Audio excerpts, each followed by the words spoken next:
Começando em 3, 2, 1. Bem-vindos ao CX Generation, o podcast da geração da experiência. Eu sou a Karen Kligerman e eu tô aqui hoje com a Beth Van Stock para mais um episódio.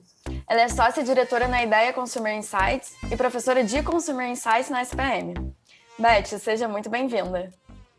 Muito obrigada, querida Karen. Foi um grande prazer aceitar esse seu convite. Parabéns pela sua iniciativa. Eu sou uma grande admiradora sua, porque você é tão jovem, cheia de entusiasmo, cheia de energia, e tendo esse tipo de iniciativa de levar conhecimento para pessoas que estão iniciando as suas carreiras. Então, é um prazer enorme contribuir com você. Parabéns. Obrigada. Então, hoje a gente vai falar de entrevista em profundidade. E eu queria começar te perguntando o que é entrevista em profundidade. Ok. A entrevista em profundidade é uma técnica que faz parte da metodologia qualitativa de pesquisa. Quando a gente faz uma pesquisa de mercado, a gente pode optar por fazer uma pesquisa qualitativa ou uma pesquisa quantitativa ou a combinação de ambas. Então, a entrevista em profundidade é o nome que se dá a uma das técnicas da metodologia qualitativa, que consiste em entrevistar, como o nome já diz, em profundidade, um entrevistado com um roteiro de perguntas abertas e onde o moderador daquela entrevista ele vai se aproveitando também de outros ganchos espontâneos que vão surgindo ao longo da conversa. Então, ele não necessariamente segue estritamente aquele roteiro. Aquele roteiro é um guia para que ele saiba quais são os objetivos que ele deve cobrir. Mas, ao longo da entrevista e a partir das respostas interessantes que cada entrevistado traz, cabe ao entrevistador ter a habilidade de se aproveitar dessas respostas e fazer subperguntas. E, a partir daí, obter esses insights, essas respostas interessantes. Então, uma entrevista em profundidade, ela dura cerca de 1 hora, 2 horas, e tem entrevistas que podem durar até mais. Muitas vezes a entrevista é feita até na residência do entrevistado, onde você vai conhecer como ele vive, você acaba conhecendo os familiares, então o tempo de permanência e interação com o entrevistado acaba sendo até maior. Uhum. Pode-se dizer que é um pouco do que eu estou fazendo aqui hoje com você e com todos os entrevistados que eu tenho. Com certeza, Karen, você está entrevistando em profundidade cada um dos entrevistados, porque você está dedicando 1 hora do seu tempo para extrair o máximo de informações daquele entrevistado que você convida.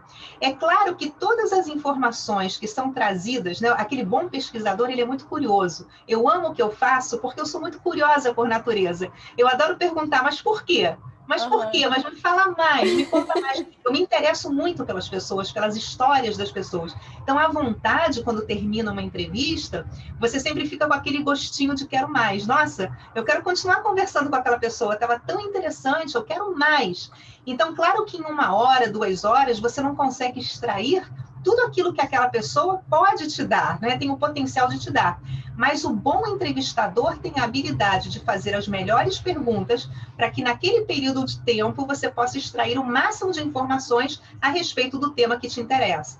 E por isso é importante ter a habilidade também de monitorar o tempo, porque eu vejo que muitos entrevistadores inexperientes, obviamente não é o seu caso, porque você faz, e eu já assisti outros programas seus, e você consegue aproveitar essa hora com muitas perguntas interessantes, trazendo para os seus ouvintes, realmente de cada entrevistado, o melhor que ele tem a trazer, mas eu já vi entrevistadores pouco experientes se centrando por muito tempo numa única pergunta, na primeira ou na segunda pergunta, e quando você vai ver, já se passou meia hora daquela entrevista, e faltam outras 10, até muito mais importantes. E o tempo do entrevistado é muito valioso, né? Eu, por exemplo, eu tenho aqui o tempo inteiro do mundo, eu posso ficar com você 4 horas, eu quero me doar a esse programa. Mas quando a gente faz na prática pesquisa de mercado, essa não é a realidade. Aquele entrevistado marcou conosco um horário e a gente antecipou, né, mais ou menos o tempo que a entrevista vai durar. Então, ultrapassar muito esse tempo é até indelicado, né, porque o entrevistado tem outros compromissos profissionais. Então, é muito importante que aquele entrevistador saiba, ao mesmo tempo, puxar essa profundidade, extrair ao máximo de cada pergunta, ao mesmo tempo equilibrar o tempo de modo que ele possa fazer todas as perguntas planejadas dentro do tempo proposto. Tem uma coisa que a gente aprende na SPM, é que se o entrevistado começa a falar coisas que não tem muito a ver com o que a gente está perguntando, a gente tentar cortar, né, um pouco para voltar para o roteiro que a gente tinha programado inicialmente. Exatamente. Então, é saber se colocar nessa posição de deixar a pessoa falar, mas ao mesmo tempo cortar nas horas que a gente sente que já está saindo um pouco desse guia, né? Exatamente. E eu queria entender um pouco a diferença entre uma pesquisa... Quando é que se usa uma pesquisa em profundidade, né, e um focus group, por exemplo, que foi um tema do episódio passado, do episódio 8? Sim, o focus group é uma técnica interessantíssima. Eu sou apaixonada por discussões em grupo, porque eu acho que as discussões conseguem extrair também muita profundidade dos participantes, já que tem um tempo de duração de cerca de 2 horas, às vezes até ultrapassa um pouquinho. Eu já vi grupos, né, que renderam tanto, que renderam 2 horas e meia. Então, os entrevistados tiveram que ser, digamos, expulsos, entre aspas, de lá. Olha, pessoal, já terminou o grupo, as pessoas queriam continuar falando.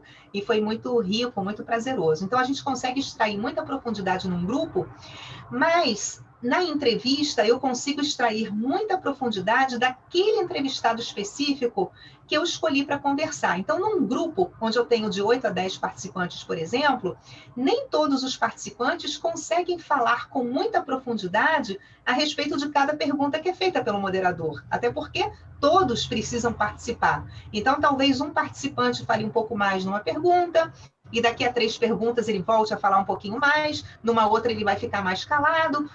E, por melhor que seja o moderador, por mais que ele tente buscar que todos participem, ele precisa ter aquele equilíbrio que todos na mesa estejam participando simultaneamente.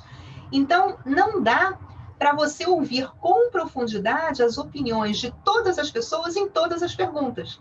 E a pesquisa qualitativa que seleciona essa técnica da entrevista em profundidade tem justamente esse objetivo. Olha, esse entrevistado aqui é valiosíssimo para a nossa pesquisa. Então, tudo que ele disser vai ser um insumo muito importante para o direcionamento que a gente vai dar a partir dessa pesquisa. Vamos ouvi-lo individualmente para que 1 ou 2 horas sejam exclusivamente dedicadas a ele.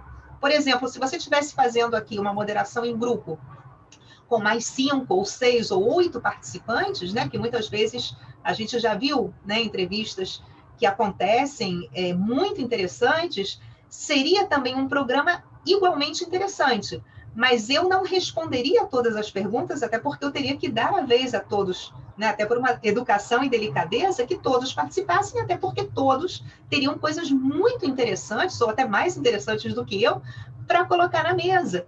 Então, quando você faz uma moderação com mais de um entrevistado, você precisa ter aquele equilíbrio para que todos participem, mas você não vai ficar com todas as lacunas cobertas daquele entrevistado especificamente que te interessa.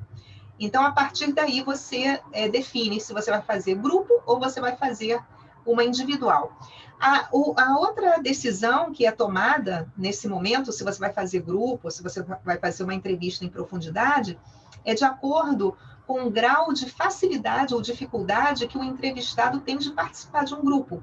Então, as entrevistas em profundidade geralmente são feitas com pessoas que você não consegue trazer para um grupo naquele dia, naquele horário, seja porque ocupam cargos mais altos dentro das suas organizações e tem uma agenda muito mais comprometida, ou vamos supor que seja um estudo farmacêutico, onde eu preciso entrevistar médicos, né? Então eles têm uma agenda também muito comprometida. Geralmente, nesses casos, o entrevistador vai até o escritório, vai até o consultório, vai até a residência daquele entrevistado de mais difícil acesso, para obter essas informações diretamente. Agora, durante a pandemia, a gente tem feito só grupos online e entrevistas online. Então, eu estou agora, justamente, coincidentemente, realizando um grande estudo só com entrevistas em profundidade, porque é para uma grande organização que deseja conhecer a opinião de alguns diretores de grandes companhias a respeito das tendências para o futuro, pós-pandemia. Então, é uma entrevista muito robusta, que tem durado 2 horas com cada entrevistado, e eles têm colocado as suas opiniões, como é a sua experiência no dia a dia, no seu trabalho, e como é que ele vislumbra essas tendências dentro do seu segmento de atuação. Então, num grupo de discussão, eu não conseguiria fazer isso com essa profundidade que eu estou conseguindo. E também porque, às vezes, quando você está em grupo, a opinião ela é moldada pelo grupo, né? Então, ainda tem a questão do viés.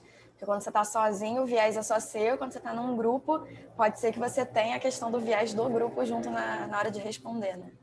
Agora, Karen, uma coisa importante dentro disso que você levantou, claro que o moderador experiente, ele sempre faz uma belíssima introdução antes de iniciar um grupo, falando da importância da sinceridade, né, de cada participante, que eles realmente coloquem a sua opinião, o que eles realmente sentem e pensam a respeito daquele produto e serviço que está sendo testado, ou daquele assunto que está sendo lançado, e o moderador explica que se essa sinceridade não for colocada na mesa, o estudo vai por água abaixo, porque, na verdade, é a partir dessas críticas ou desses resultados que, aos olhos dos participantes, podem parecer negativos, para a empresa que contratou a pesquisa, isso vale ouro. Puxa, então se o meu produto não está sendo bem avaliado, ou a campanha não está sendo compreendida, ou houve rejeição de algum produto específico, é muito importante que isso seja detectado antes do lançamento dessa campanha, ou desse produto, ou desse serviço,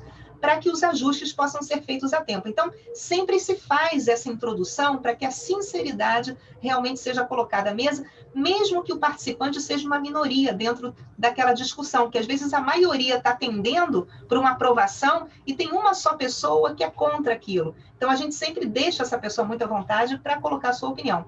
Mas o que eu ia te alertar, que foi interessante que você falou dessa questão da influência do grupo, isso acontece sim. O grupo, na verdade, é um laboratório do que pode acontecer na vida real. É uma probabilidade. Então, eu já vi acontecer muitas vezes um pré-teste de campanha, por exemplo, onde a maioria aprovou, né? Puxa, maravilhoso, que engraçado, papapá. E uma única pessoa falou, olha, eu me senti ofendido.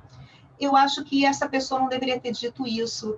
Eu acho que foi indelicado. Eu acho que determinado grupo pode se sentir rejeitado. É um exemplo que eu estou dando, né? Hipotético, mas nesse sentido já vi acontecer.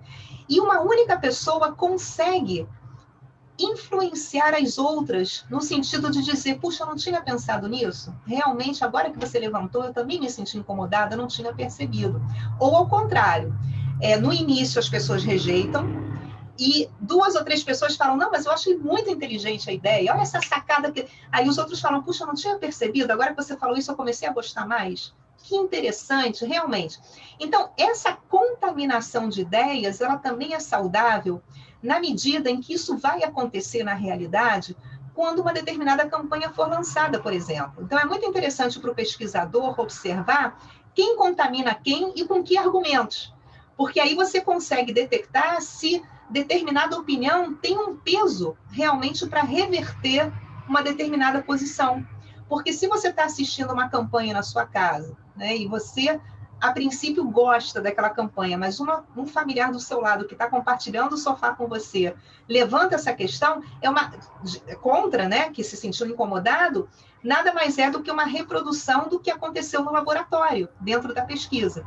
Então, a pesquisa te apresenta possibilidades do que pode acontecer.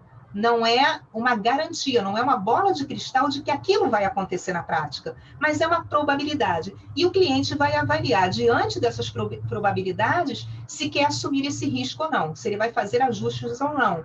Mas ele entende que vai haver uma possibilidade de contaminação de opiniões quando isso for lançado na prática. É interessante esse lado, né? E isso muito em relação ao que acontece no Focus Group, que é uma representação, digamos assim, do que pode acontecer na sociedade Sim. como um todo. E no caso da entrevista em profundidade, o que pode ser esse tipo de resultado? Olha, na entrevista em profundidade é muito interessante porque o entrevistado, ele te relata dados da sua vivência, dos seus sentimentos, que muitas vezes não fazem parte do imaginário do entrevistador. Então, a empresa que contratou aquela pesquisa não pode imaginar que aquele entrevistado que está abrindo o seu mundo, a sua vida, se sente assim. Eu, por exemplo, acompanhei uma vez uma pesquisa que me marcou muito positivamente, a experiência foi muito interessante, onde era uma empresa de fraldas geriátricas que vinha fazendo uma campanha que não estava dando certo, as vendas iam caindo assim de maneira significativa. E aí contrataram uma pesquisa para entender, junto a pessoas que sofrem de incontinência, o que elas estavam achando daquela campanha. E aí, através de um banco de dados que eles mesmos forneceram, né? Porque como é que você vai achar na população pessoas que sofrem de incontinência? Eles nos forneceram um banco de dados devidamente autorizado, eles entraram em contato com esses potenciais entrevistados, dizendo que iam fazer uma pesquisa e pedindo essa licença para que o Instituto entrasse em contato. E aí, quando nós entrevistamos individualmente, e aí a escolha da técnica foi a entrevista em profundidade individual, porque é um tema muito delicado para você falar em grupo, né? Como é que você vai falar de um tema que para muitos gera constrangimento num grupo?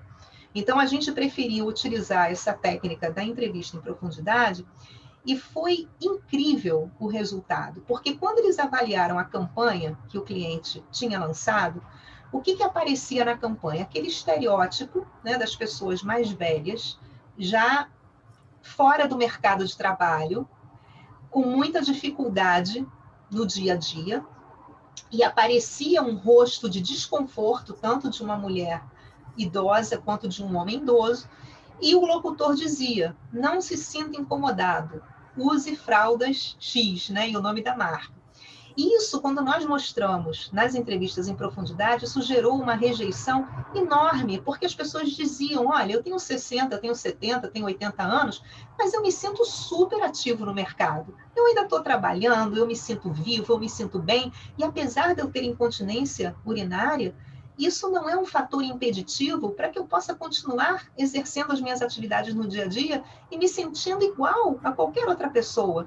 Então, me incomoda muito que uma marca coloque esse estereótipo da pessoa com incontinência, uma pessoa já inabilitada, uma pessoa fora, sem potencial. E aí, com base nesses resultados, a agência desenvolveu uma campanha fantástica, onde aparecia a protagonista, era a Dona Mercedes, né, o nome que batizaram. Essa é uma campanha internacional que foi desenvolvida na Venezuela, eu morei alguns anos lá, e foi uma pesquisa desenvolvida pela SatSat, que era a agência onde eu trabalhava como diretora de pesquisa e planejamento. Então, me emociona muito contar um case desses, já tantos anos atrás, porque é tão atual. A gente vive hoje, infelizmente, né, o preconceito do idadismo, né, em relação às pessoas acima de 60 anos, 70 anos, isolando essas pessoas da sociedade, quando, na verdade, elas podem ser tão ativas quanto qualquer jovem, né, de 30, 40 anos.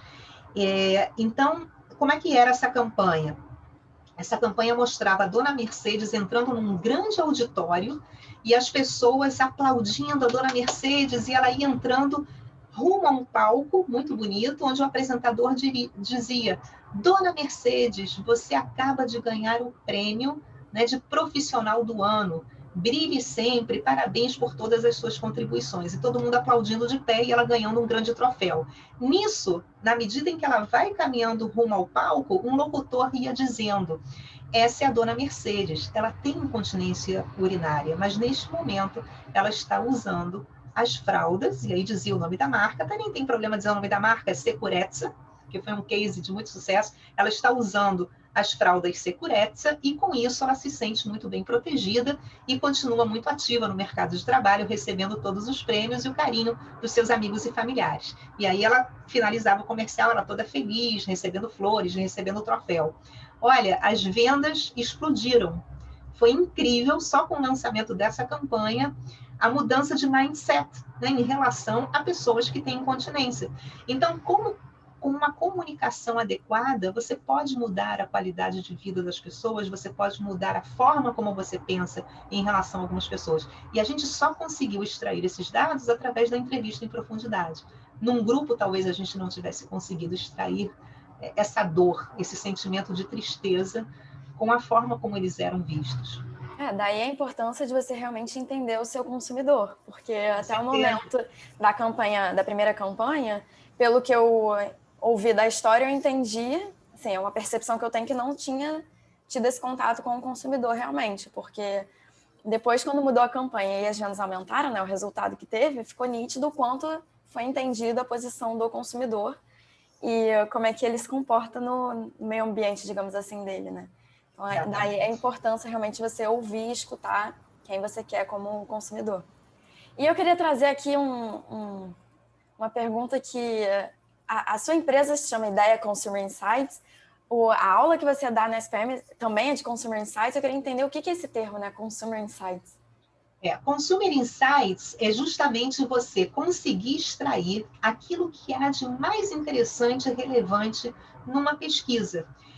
Não basta você coletar os dados, você precisa dar vida aos dados. E é isso que a gente faz na nossa empresa.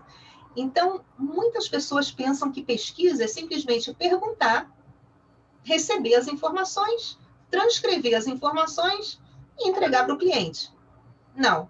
O segredo é justamente saber como analisar essas informações e o que eu posso extrair de mais interessante. Qual é a grande sacada? O que eu posso extrair daquela marca, de informações daquela marca, que a concorrência, por exemplo, não apresenta ou nunca comunicou a respeito? Como é que aquela marca pode se diferenciar no mercado perante os seus concorrentes a partir dos resultados que os seus consumidores estão me trazendo enquanto diferenciais? Então, o Consumer Insights é justamente você conseguir extrair aquele pulo do gato, né? Você entregar para o cliente um caminho, um direcionamento que vai facilitar o trabalho do planejamento das agências de publicidade, que justamente o trabalho do planejamento é trabalhar sobre esses Consumer Insights, é pegar os dados da pesquisa e ver qual é o melhor posicionamento para aquela marca e entregar para a equipe de criação, de bandeja, quais seriam os caminhos por onde eles poderiam desenvolver uma campanha. Então, esses insights são valiosos, não só para os departamentos de planejamento das agências, mas também para as áreas de comunicação e marketing das organizações, porque a partir desses insights, os seus gestores também podem ter muitas ideias, né, de outros caminhos, ou lançamentos de novos produtos, ou ajustes dos produtos e serviços existentes. Eu vou entrar numa pergunta mais aprofundada, então, já que a gente denominou isso aqui como uma entrevista em profundidade também. Claro. Como é que faz isso? Como é que eu consigo chegar nesse Consumer Insight que brilha os olhos do cliente?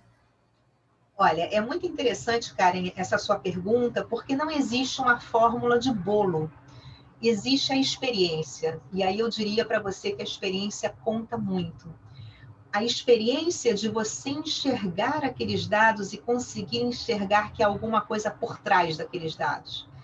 Então, isso começa na própria entrevista, ou na própria discussão em grupo, onde você faz uma leitura não só do que é dito, mas de como é dito, né? Você faz uma leitura do comportamento daquela pessoa, o grau de motivação, como ela se expressa a respeito de um produto ou serviço, ou de uma campanha. Você faz uma leitura facial, né? Se ela sorri, ou se ela faz uma cara de rejeição. E você interpreta os silêncios também, porque muitas vezes o silêncio é uma grande resposta. Isso tudo na observação enquanto a pesquisa vai transcorrendo na coleta de dados. Uma vez que você coleta todos os dados, você precisa ler e reler muitas vezes aqueles dados coletados. Então, numa entrevista em profundidade, por exemplo, você precisa ler e reler as respostas de um único entrevistado para ver a coerência, para ver se ele teve alguma contradição, para ver por onde ele vai, e você precisa depois ler e reler de todos os participantes daquela amostra, fazendo comparações. Então, você vai, pergunta por pergunta, vendo como cada entrevistado se comportou a partir daquela pergunta, fazendo comparações. E aí você vai entrelaçando aquelas respostas e criando categorias de respostas. E aí você vai vendo, né, por onde se inclina a maioria. Quando uma minoria levantou algo, será que essa minoria levantou algo, embora seja uma minoria? Será que esse achado é suficientemente relevante para a gente dar destaque no relatório também? Ou não? É uma pergunta que não teve tanto desenvolvimento, não dá tanto pano para manga assim, a gente não deve dar tanta importância. Então, tudo se refere também à organização desses dados. Uma vez que você organiza todos esses seus dados no relatório, você consegue enxergar nas entrelinhas. puxa, está todo mundo indo por aqui, o que será que isso quer me dizer? Uma vez nós tivemos um estudo muito interessante, que era para uma marca de vitamina C, que há muito tempo não fazia comunicação, ela estava basicamente esquecida, e quem estava no top of mind nas pesquisas era uma marca da concorrência. E todas falavam da energia no dia a dia, de se sentir bem, de sentir a vitalidade. Esse era o posicionamento das marcas concorrentes. E aí nós conseguimos perceber, né, foi o grande insight, o grande pulo do gato, que nas falas das pessoas, nas pesquisas, e nas técnicas projetivas também, porque é muito interessante que tanto nos grupos quanto nas entrevistas em profundidade, a gente pode aplicar técnicas projetivas como brand collage, distribuindo revistas e folhas de papel, tesoura, cola para os entrevistados, para eles recortarem tudo aquilo que eles associam com o tema que a gente está estudando, ou a gente pede para eles escreverem uma carta ou fazerem um desenho. Enfim, existem várias técnicas, ou a gente usa a técnica do brand personality, que é a técnica que você pergunta se essa marca fosse uma pessoa, como é que ela seria, que idade ela teria, qual seria o seu estilo de vida. Então, nós, nesse estudo específico da marca de vitamina C, utilizamos várias técnicas projetivas, tanto as colagens quanto o brand personality, e fizemos também entrevistas individuais em profundidade e discussões em grupo. Então, tínhamos uma amostra aí muito robusta e muito material para ser analisado. E um dos insights, ao analisar esse material, eu comecei a perceber que quando a gente perguntava assim, quando é que você toma vitamina C? Aí as pessoas diziam, olha, quando eu começo a me sentir gripado, eu começo a espirrar, ou eu estou me sentindo meio mole, meio febril, a minha mãe me dá, ou o meu marido me dá, ou quando os meus filhos estão espirrando, eu dou para os meus filhos. E aquela palavra começou a se repetir muito. Alguém me dá ou eu dou. Mas se é uma coisa tão fácil de se usar, imagina, a vitamina C, você pega aquela bolinha, ou você mastiga, ou você dissolve na água. É a coisa mais fácil de você fazer sozinho. Por que alguém tem que te dar, ou por que você tem que dar para alguém? E aí esse dar e receber sempre vinha acompanhado de complementos. Olha, minha mãe me dá, aí ela me coloca na cama, coloca aquele cobertor quentinho, ou eu dou para os meus filhos, eu dou para eles gibis, para eles lerem, coloco na televisão um programa preferido e faço aquela canja de galinha, para eles se sentir bem acomodado e se sentir protegido. Então, a gente começou a perceber que esse dar e receber vitamina C era um sinônimo de dar e receber afeto, amor, carinho, proteção. E esse foi o grande gancho, o grande insight que a gente extraiu para dar para a equipe de criação, mostrando que a concorrência não estava explorando esse lado que saiu com tanta riqueza nas nossas pesquisas. Então, a campanha desenvolvida para essa marca foi nessa linha e foi um grande sucesso. Beth, eu estou percebendo na sua fala um quê de psicologia muito grande, né? De você entender não só a parte de entrevista, mas você entender o lado humano também, né? Muito essa questão de entender a mente humana e o por trás do que as pessoas estão dizendo. O quanto você diria que é importante ter esse lado de psicologia na hora de você ser um entrevistador, de você criar uma campanha para alguma marca? Como é que você vê isso? Olha, Karen, eu sou psicóloga, não sei se você sabe, por isso, né? Que eu estou te perguntando.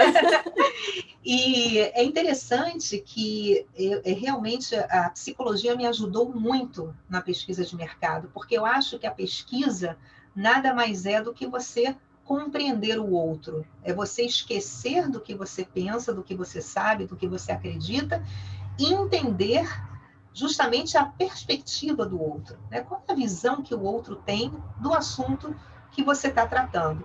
E muitos clientes têm essa dificuldade de compreender isso, porque aí entra a questão da percepção versus realidade. O cliente, ele tem muita experiência sobre o seu negócio, muitas vezes são profissionais que atuam há mais de 30 anos, 40 anos naquele segmento, ele entende muito bem qual é o produto dele ou qual é o serviço dele, mas ele não consegue aceitar quando o consumidor traz visões diferentes. Então ele diz, não, mas meu produto não é nada disso, a minha empresa não é nada disso, eu sou muito melhor que os meus concorrentes, como é que eles estão elogiando os concorrentes que não estão me elogiando? Ou, por exemplo, uma campanha, né, que vai ser pré-testada, às vezes é uma campanha brilhante, que mereceria todos os prêmios do mundo, mas o consumidor não entende. Às vezes é um consumidor que não tem aquele nível, né, acadêmico para compreender uma piada de duplo sentido que foi colocada e ele mais bem acaba se ofendendo. Então, às vezes, quem desenvolveu a campanha se ofende porque o consumidor se ofendeu. E a gente tem que deixar essas ofensas de lado, a gente tem que deixar essas resistências de lado e a gente tem que compreender que, assim como um bom psicólogo no seu consultório, né, ele não pode ter as suas opiniões. Ele tem que ouvir o seu cliente e entender o que acontece no mundo daquele cliente. Por que as resistências? Por que esses sentimentos? Por que essas ideias? Por que essas expectativas? Então, mesmo não sendo psicólogo, muitos entrevistadores, muitos pesquisadores das mais diversas áreas podem ser brilhantes se eles tiverem essa capacidade de ouvir, essa capacidade de sentir empatia pelo outro e de absorver aquelas opiniões, por mais diferentes que sejam das suas.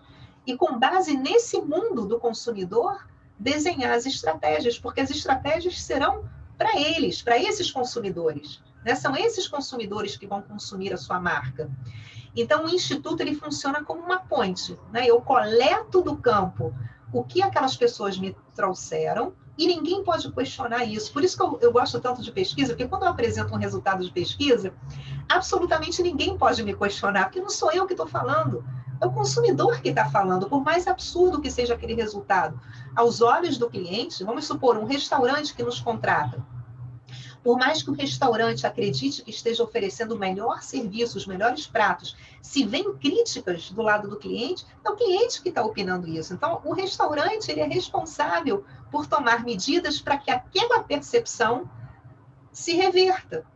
Então, não existe certo e errado em pesquisa, existem percepções diferentes. E é com essas percepções que a gente trabalha. É interessante, eu costumava falar sempre isso, costumo falar sempre isso, que a empresa só existe porque tem cliente, então, se não tiver cliente, não tem empresa. E aí fica realmente mais claro porque a importância da empatia. Porque se você não consegue entender o seu cliente, pode ser que você esteja oferecendo uma coisa que não faz sentido para ele.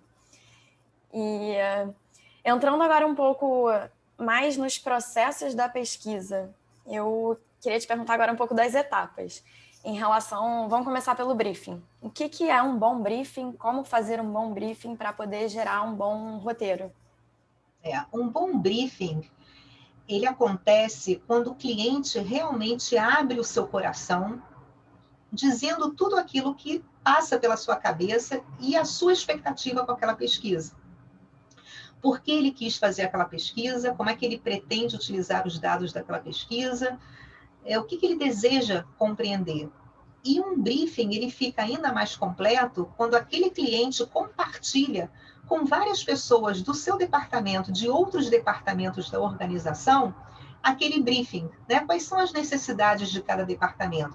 Porque quando isso não acontece, é realmente uma pena, porque dentro de uma mesma pesquisa, você pode incorporar diferentes objetivos atendendo a vários departamentos de uma mesma empresa.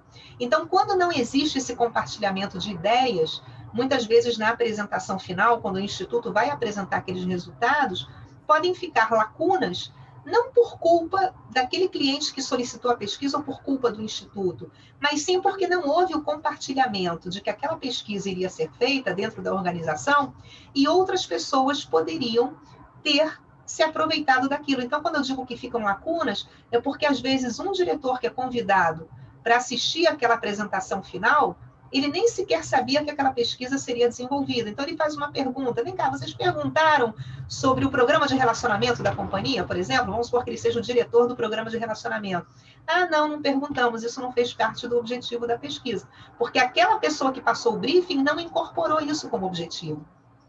Então, se ela tivesse consultado os gerentes e diretores de cada uma das áreas, olha, está aqui esse objetivo da pesquisa, você quer acrescentar alguma coisa? Você tem alguns objetivos dentro da sua área que você gostaria de compreender? Ok, então cada um envia suas colaborações e depois cabe ao Instituto organizar todos aqueles objetivos e estruturar o roteiro para atender da melhor maneira possível todas as demandas. Então, um bom briefing, ele é um bom briefing quando ele é completo, quando o cliente consegue transmitir na íntegra quais são as suas reais necessidades com aquela pesquisa. Na faculdade eu aprendi que o briefing ele tem que incluir as opiniões de todos os stakeholders, né? todos os envolvidos, pessoas que vão querer ter o resultado dessa pesquisa depois. Então, nesse teu exemplo, esse diretor não foi envolvido, então ele ficou sem a pergunta que ele queria responder.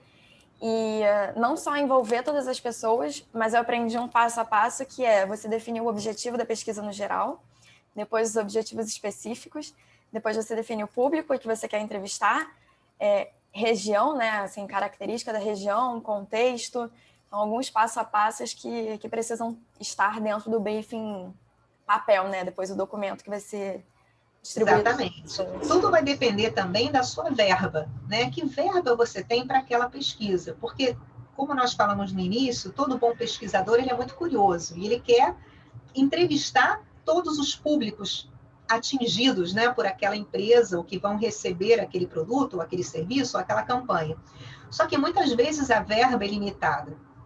Então você não consegue entrevistar participantes de todas as praças que você desejaria.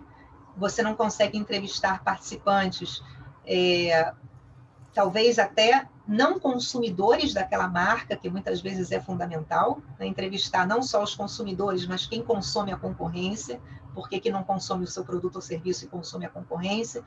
Então, tudo vai depender muito também da verba, né? O quanto você pode investir naquela pesquisa, e aí você define aquele público-alvo que é prioritário. Olha, eu desejaria estudar esse público dos não consumidores, mas por enquanto eu não tenho essa disponibilidade, vamos focar então nos consumidores, e no ano que vem a gente amplia essa pesquisa e faz uma abrangência maior até em outras praças, no caso de produtos que sejam nacionais. E além da verba, que outros critérios eu posso usar para definir o público-alvo dessa pesquisa? Olha, você vai definir o público-alvo dessa pesquisa, porque é muito ampla essa pergunta, porque cada caso é um caso. Então, eu primeiro preciso entender o porquê da pesquisa, né? O que está acontecendo, o porquê da necessidade dessa pesquisa.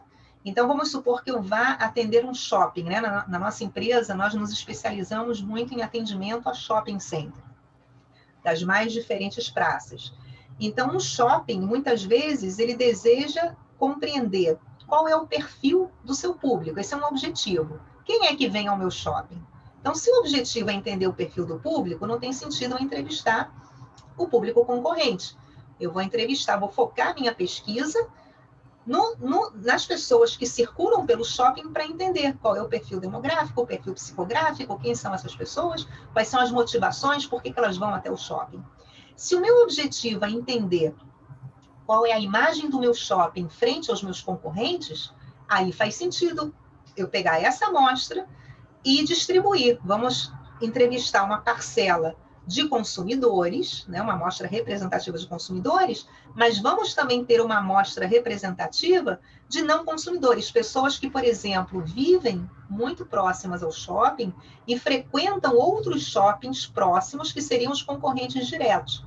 Então, vamos pegar, por exemplo, a Barra, né, que tem muitos shoppings, a Barra da Tijuca.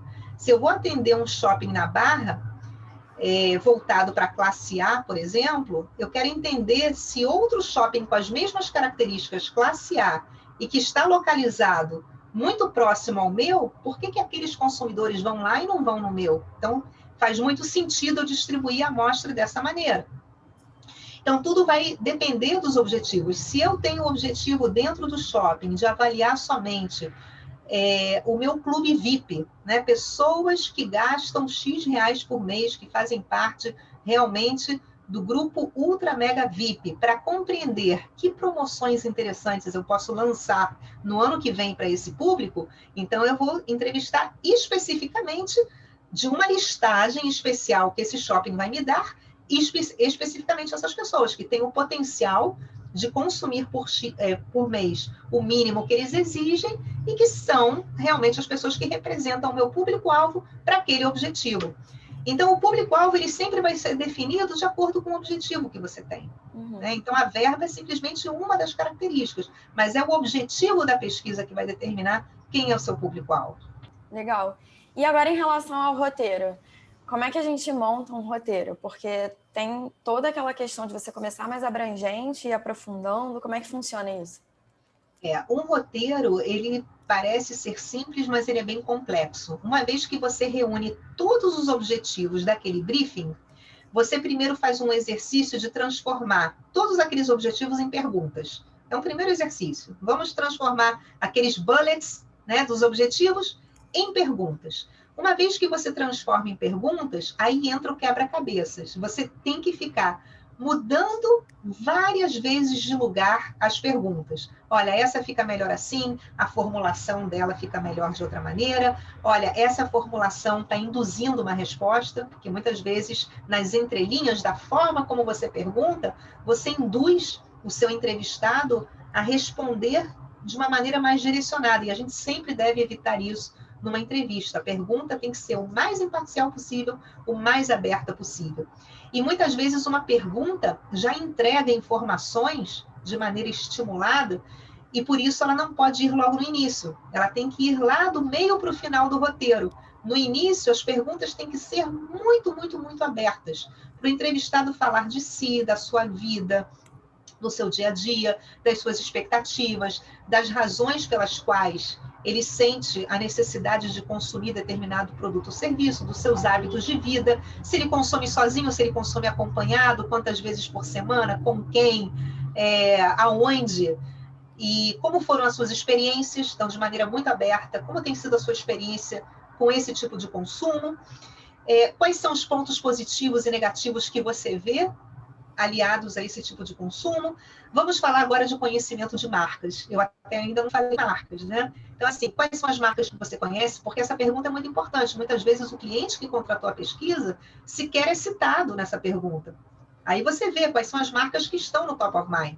Por isso que é importante quando você faz uma pesquisa também, na medida do possível, nem sempre isso é possível, mas na medida do possível não revelar quem é o cliente que contratou, porque você extrai as informações da maneira mais espontânea possível. Então, assim, quais são as marcas que você conhece, quais você consome, por que você prefere, por que você rejeita essa, por que você não vai nessa? Já no passado você consumiu alguma que hoje não consome? Por quê? Depois que você avalia esse todo, que é o primeiro bloco, né, do início da sua entrevista, aí você começa, de maneira mais específica, a avaliar marca por marca, que são as marcas que te interessam, que é a sua marca e a marca dos concorrentes, preferencialmente deixando a avaliação da sua marca para o final, porque é quando você vai se aprofundar ainda mais até o fim da entrevista. Então, você primeiro começa falando sobre as marcas concorrentes, se conhece, se já consumiu, pontos fortes, pontos fracos, gaps, diferenciais, e depois você entra na marca específica, né, para a qual você está fazendo a pesquisa, e aí você faz uma série de perguntas espontâneas e depois uma série de perguntas estimuladas, muitas vezes testando questões que o cliente quer testar. Pode ser uma peça publicitária, pode ser um produto propriamente que você apresenta, pode ser uma embalagem, qualquer coisa que o cliente queira pretestar sobre esse produto especificamente. Mas então, toda essa bateria tem que ficar para o final, porque se eu colocasse isso no início, eu contaminaria toda a pesquisa, eu perderia todas essas percepções espontâneas que vão vir nesse primeiro bloco, sem que o cliente saiba qual é a marca para quem eu estou realizando essa pesquisa. Tem um exemplo de um projeto que eu fiz na faculdade que era para o AquaRio, e a gente fez uma entrevista em profundidade, a gente começou perguntando, a gente queria entender a percepção do consumidor sobre o AquaRio. Então, a gente começou perguntando sobre lazer no geral, porque a gente entendia que o AquaRio estava dentro da categoria lazer. Então, a gente começou perguntando mais sobre lazer no geral, depois foi aprofundando como é o lazer em família, como é o lazer com amigos, depois como é que é... Agora eu não me lembro certinho, mas a gente foi aprofundando nessas categorias mais gerais, até chegar de fato no AquaRio, qual era a percepção da pessoa sobre o AquaRio. Então, é esse funil que vai fazendo, né, de perguntas. E uma coisa que eu esqueci de comentar no início, quando a gente estava falando de objetivo, é que o objetivo ele é diferente. Quando você define o objetivo de uma pesquisa qualitativa e uma pesquisa quantitativa, algo que ficou muito na minha cabeça, que a gente aprende na faculdade, é como escrever esse objetivo, né? Que o objetivo de uma pesquisa quantitativa é identificar, quantificar, são perguntas mais, objetivos mais numerais, né? Você identifica, você quantifica. E na qualitativa são objetivos mais entender. Agora não me vem mais palavras, porque eu sempre uso entender, mas Com certeza, a gente tem que sempre ter em mente, quando a gente apresenta um resultado de uma pesquisa qualitativa, que aqueles resultados não podem ser apresentados em percentuais, jamais. Né? Pesquisadores pouco experientes fazem isso. Entrevistei 30 pessoas, deixa eu aqui tirar os percentuais, quanto que representa 5 de 30, quanto que representa... Às vezes o próprio cliente, que não tem muita familiaridade com pesquisa, na hora de uma apresentação de um resultado, ele mesmo faz esse cálculo. E a gente não pode fazer, porque o percentual define um percentual sobre a população. E eu não posso fazer esse tipo de afirmativa com uma qualitativa, a amostra é muito pequena. Por mais que eu faça 30, 40, 50 entrevistas, essa pesquisa que eu te falei que eu estou fazendo sobre inovação, eu vou fazer 50 entrevistas em profundidade. É uma amostra bem robusta para a qualitativa. Ainda assim, eu não posso trabalhar com percentuais. Então, eu trabalho com probabilidades, indicações de que aquilo pode vir a acontecer, mas é muito importante que depois eu faça uma quantitativa para quantificar esses resultados. Então, a gente capta sentimentos numa primeira visão da quali, e depois a gente vai quantificar o grau de importância daquelas ideias que foram colocadas. Vou entrar agora numa outra etapa do processo, que é em relação à ficha de recrutamento, que é o momento anterior você recrutar as pessoas para participarem da entrevista.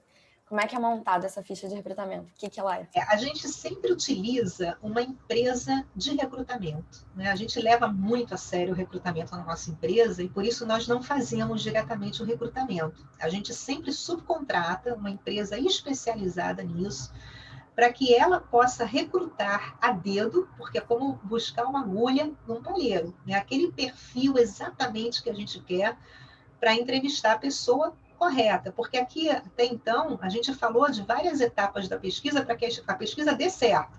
Você tem que saber ouvir, você tem que saber perguntar, você tem que ter um bom briefing, você tem que ter objetivos claros, você tem que ter uma boa capacidade de analisar esses resultados e desenvolver os consumer insights para que você possa dar ao seu cliente caminhos que se destaquem frente à concorrência, mas você precisa ter uma excelente seleção da sua amostra, porque se você não tiver isso, a sua pesquisa também vai por água abaixo. De nada serve eu ter resultados maravilhosos, insights interessantíssimos, se eu não entrevistei o público-alvo, né, do meu potencial produto ou serviço. Se não é um público-alvo que vai utilizar o meu produto ou serviço. Então, as características da minha amostra são transmitidas a essa empresa de recrutamento, e é essa empresa de recrutamento que vai montar essa ficha e vai submeter a minha aprovação e eu vou submeter a aprovação do cliente. Então, isso passa por muitas mãos. E como é que funciona essa ficha de recrutamento? A gente vai colocar todos os dados que são fundamentais que aquele entrevistado tenha. Então, pode ser um filtro por sexo, por idade, por classe socioeconômica, e a gente vai utilizar o critério Brasil para definir essa classe socioeconômica e que produtos e serviços ele consome de acordo com o meu interesse. Então, se eu vou testar, por exemplo, um novo site, né? Eu quero avaliar um novo site e se é fácil navegar por esse site, se as cores estão atrativas, se os produtos são fáceis de serem encontrados, o meu primeiro filtro, eu preciso entrevistar pessoas que sejam internautas, né, que consumam os produtos que serão vendidos por aquele site. Então, de nada me serve eu entrevistar pessoas que não vão futuramente ter o interesse de utilizar um serviço desse tipo. Então, eu primeiro preciso definir quais são mais ou menos as características, né, previamente, que filtros essas pessoas precisam ter, organizo tudo isso numa ficha, e aí inicia o processo de recrutamento. Todas as pessoas que não cumprirem com as exigências dessa ficha não são convidadas. Legal. E tem uma outra etapa aí nesse processo, que é o termo de consentimento, que é para ter o consentimento do participante, do entrevistado, de que pode ser gravado o som, né, o áudio, a imagem, às vezes, quando precisar, e ter esse consentimento dele por escrito para estar tudo certinho e depois não ter nenhum problema para a empresa que está recrutando. Com certeza. Esse termo de consentimento, ele é fundamental e justamente informar ao participante que a entrevista será gravada, não porque a entrevista vai ser exibida em algum lugar, para fins internos, mas ela precisa ser vista e revista várias vezes. Tudo que nós gravamos é um material valiosíssimo para nós, porque nós transcrevemos na íntegra tudo que é dito para sermos muito fiéis nos nossos relatórios. Então, os nossos relatórios são muito enriquecidos com depoimentos textuais de cada um dos entrevistados, justamente para que o cliente conheça a forma desse entrevistado verbalizar. Às vezes é uma gíria, às vezes é um nome interessante pelo qual ele chama o produto ou serviço, é um apelido que ele coloca, é uma expressão que muitas vezes é aproveitada pela equipe de criação da agência para uma campanha publicitária. Puxa, os entrevistados se relacionam assim, se referem assim à minha marca, que interessante, deixa eu pegar esse gancho e utilizar isso, colocar na boca, né, do personagem que vai na campanha publicitária o que está sendo dito ali com tanta naturalidade pelos participantes. Então, esses depoimentos textuais são bem enriquecedores de um relatório, mas para que eu possa fazer uso, né, de todos esses depoimentos com tranquilidade, eu tenho que ter esse termo de consentimento. E, muitas vezes, o cliente ele tem interesse em saber quem foi que respondeu essa entrevista. Então, a gente pede uma autorização especial para isso. Quer dizer, 99% das nossas pesquisas não trazem a identidade de quem respondeu a isso. A gente segue estritamente o código da ABEP, que é a Associação Brasileira de Empresas de Pesquisa, que determina que não se deve abrir quem foi o entrevistado. Mas em casos muito particulares, muitas vezes, a empresa, por exemplo, ela quer ter o feedback da imagem que ela tem na visão dos seus clientes. Vamos supor que seja uma empresa com poucos clientes, cerca de 60 clientes. E ela precisa saber aonde ela está acertando, aonde ela está errando, como é que deveria ser melhorado o seu serviço especificamente. Então, não vai ser útil para ela ter esses depoimentos sem saber quem respondeu o quê, para que ela possa realmente dar um atendimento muito personalizado e corrigir aquilo que está dando errado com aquele cliente específico. Então, nesse caso específico, que ela precisa dessa abertura do nome, nós solicitamos explicitamente a esse potencial entrevistado, olha, o seu cliente deseja te entrevistar. Você permitiria que dar o seu nome e que na íntegra tudo o que você falou fosse transmitido? Somente se ele disser que sim e assinar um termo que sim, isso é feito. Se ele disser que não, em hipótese alguma, isso é feito. E a etapa seguinte é a parte de análise, mas a gente já falou bastante disso, então, a não ser que você queira comentar alguma coisa muito específica, acho que eu vou pular essa pergunta. Não, pode ir. Já então, falamos gente, pula. bastante. Porque já foi bem explicado lá no início. Isso. Eu queria saber, então, o que são os maiores erros que a gente deve evitar e que são os erros assim, mais cometidos na hora de realizar uma entrevista, de realizar um roteiro. O que você percebe de maiores erros? Olha, na hora de realizar um roteiro, eu percebo justamente a indução de perguntas. São perguntas que não são feitas de maneira aberta e sim fechada, onde você induz o entrevistado, você, na verdade, fecha possibilidades ao invés de abrir possibilidades. Então, acho que num roteiro as perguntas têm que ser realmente muito abertas, muito imparciais, como já falamos anteriormente. E no momento de se fazer uma entrevista, e aí eu quero te elogiar, porque você fez uma excelente entrevista. Por que eu percebi que você fez uma excelente entrevista? Porque você permitiu que eu falasse. Cada pergunta que você fez, você deu um tempo para eu falar e eu parei espontaneamente. Não foi você que me parou.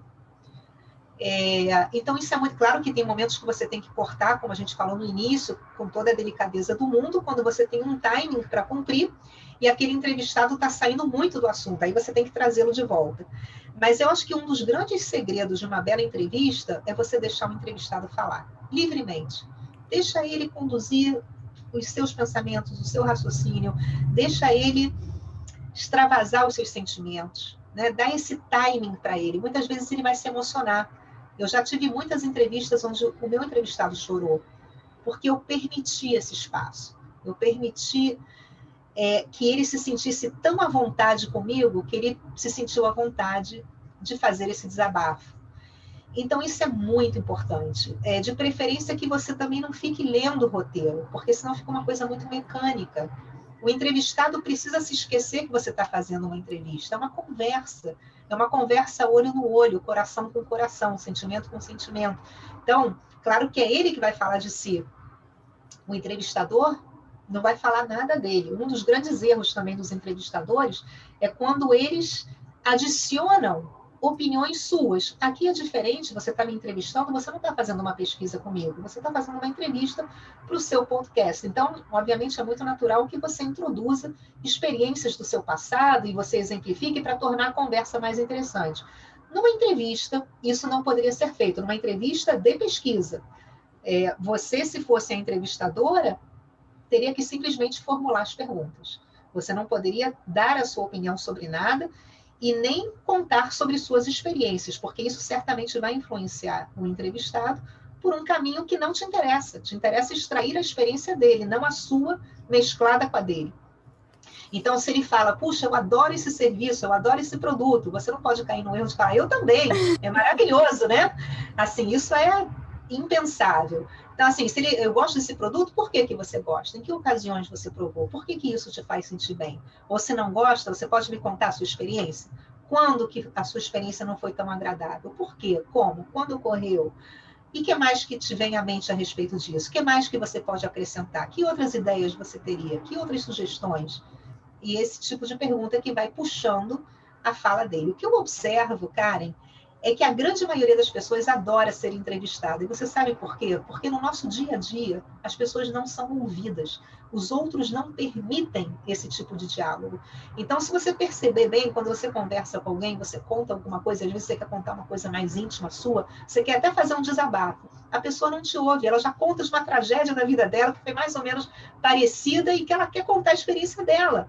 Então, são raras as pessoas que conseguem te ouvir até o final e ficar em silêncio te ouvindo.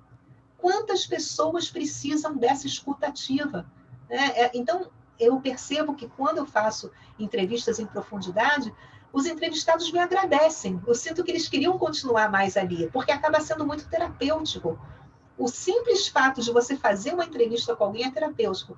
E quando uma empresa contrata, por exemplo, uma entrevista com seus funcionários, se forem poucos funcionários, não for uma organização de 1.000 funcionários, se for uma organização relativamente de pequeno ou médio porte, vale a pena fazer com todos os funcionários, porque o simples fato deles saberem que a empresa quer conhecer a sua opinião sobre determinado assunto, por si só, eles já se sentem valorizados. Aquele efeito da entrevista já cumpriu um belo caminho. Então, por mais que as ações sugeridas não possam ser todas implementadas, e isso é explicado ao entrevistado, olha, a gente vai colher uma série de sugestões suas, talvez nem todas possam ser implementadas pela empresa, mas o simples fato dele saber que ele está sendo ouvido, que as ideias dele foram colocadas à mesa e vão chegar às instâncias mais altas da organização, talvez cheguem ao presidente da empresa, isso já dá a ele um conforto e a sensação de que ele é relevante para aquela organização. Então, eu acho que uma boa entrevista é essa, é você ouvir, antes de mais nada. Né? Deixar o seu entrevistado ser o foco, ser o protagonista daquele encontro. Uhum. Só pegando um gancho do que você falou antes, em relação a perguntas abertas e fechadas, né, para tentar exemplificar o que é isso. A pergunta fechada é mais pergunta que a resposta é sim, não e acabou, né? Você tem que sugar Exatamente. muito do... Quando você dá uma escala para a pessoa, né? O quanto você se sente satisfeito com esse produto? Muito satisfeito, satisfeito, pouco satisfeito ou nada satisfeito? Numa entrevista em profundidade, esse tipo de pergunta não cabe. Ela cabe numa quantitativa, onde você está no campo, com sol quente, o entrevistado só tem 15 minutos para te responder um questionário muito longo, e você precisa lá tabular para onde se inclina a resposta dele, do grau de satisfação. Aí você vai com muitas perguntas fechadas. Numa entrevista em profundidade de qualitativa, você só vai com perguntas abertas. Por Então, assim, quê? me fala... Como? Exatamente, me fala um pouquinho sobre o seu grau de satisfação com esse produto. Ah, ele é péssimo, ele não serviu para nada. Mas por quê? Me conta a sua experiência. Por que foi péssimo? Quantas vezes você usou? Você pode me relatar com detalhes como foi em cada uma das vezes que você usou? Ah, uma vez eu fui com a minha mãe, a gente foi comprar e o vendedor nos atendeu muito mal, e aí o produto veio assim, veio assim. Então, deixa as pessoas relatarem histórias. Eu acho que a pesquisa qualitativa ela é rica quando você tem histórias para contar, quando você tem histórias para extrair. Então, esse é o grande segredo. Você tem que extrair o máximo de relatos ricos e profundos, e não se contentar com respostas monossilábicas. Né? Então, é saber extrair informação. Uhum. E agora a gente já caminhando para o final, foi Parece que passou muito rápido, né? Mas acho que já passou bastante tempo. Mas já caminhando para o final, eu queria te pedir uma dica para quem quer trabalhar com pesquisa. Olha, eu daria a dica de muitos cursos que existem até agora durante a pandemia, até gratuitos. A SPM acabou de lançar 40 cursos gratuitos online. Então, eu acho que as pessoas que querem começar a trabalhar com essa área precisam fazer cursos de marketing, de comunicação, de pesquisa de mercado. A ABEP, é muito importante que visitem a ABEP, que volta e meia tem muitos cursos sendo oferecidos, e outras organizações de pesquisa também. É muito interessante que visitem também a ESOMAR, que é a maior organização de empresas de pesquisa do mundo inteiro, e que 2 vezes ao ano faz congressos interessantíssimos, onde esse material depois é disponibilizado.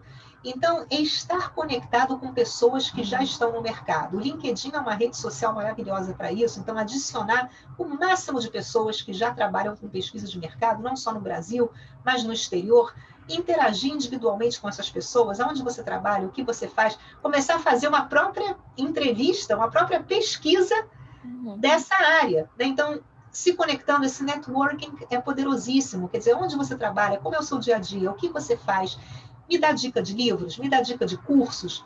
E à medida que você for adicionando no LinkedIn essas pessoas, a sua timeline vai ficando muito rica de informações. Então, essas pessoas vão postando vídeos sobre pesquisa, vão postando cases de marcas de sucesso, onde tudo começou com uma pesquisa, vão adicionando posts sobre congressos e simpósios e encontros de pesquisadores.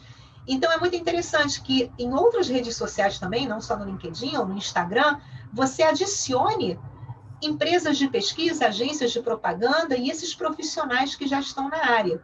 Faça muitos cursos, leia muito e, principalmente, aprenda a ouvir. Eu acho que essa escuta ativa é muito importante. Eu até quero recomendar um texto muito gostoso de ser lido, que se chama Escutatória, do Rubem Alves. Ele está disponível na internet, basta colocar no Google, Escutatória Rubem Alves.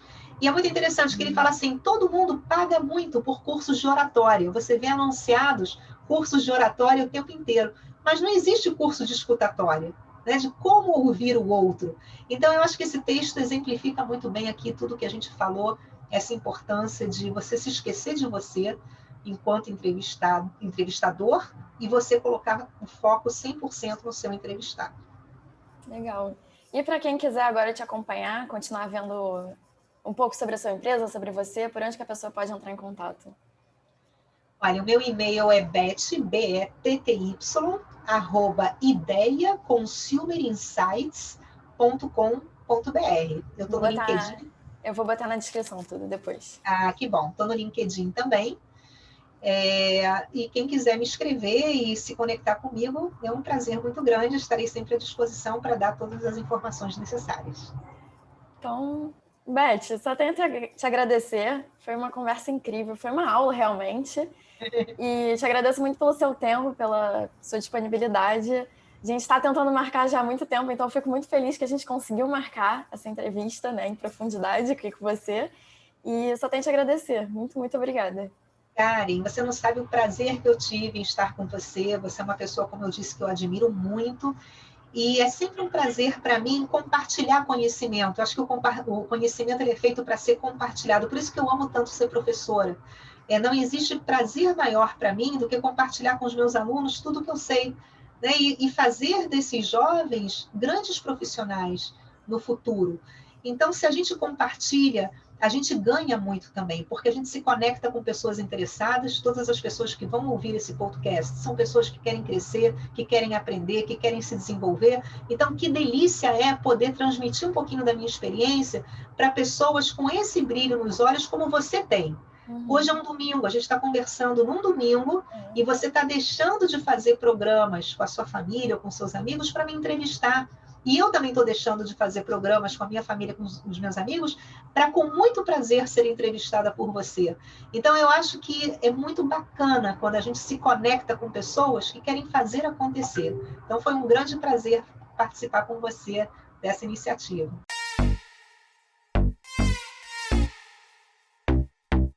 Esse foi mais um episódio do CX Generation. Se você gostou, segue lá nas redes sociais para ser avisado de quando sair um novo episódio.